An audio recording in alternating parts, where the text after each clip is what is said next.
ของที่ค่อยซื้อนั่นล่ะตั้งว่า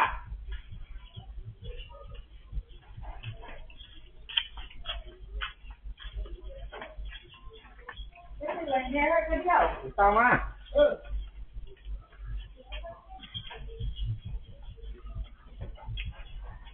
นี่ตั้งมาเป็นเศษแบบขอนั่นเฮ้ยนี่ตั้งมาเป็นเศษแต่ขอนี่จะบาทจะบาท35 บาทใส่เดียวเดี๋ยวไปเหลือไป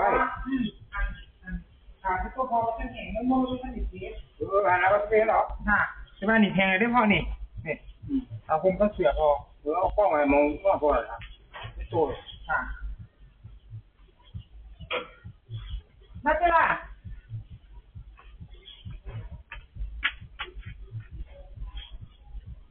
โอ้ยมึงวันเห็นได้พอนี่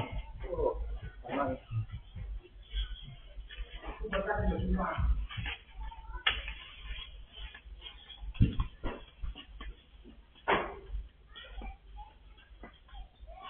ครับ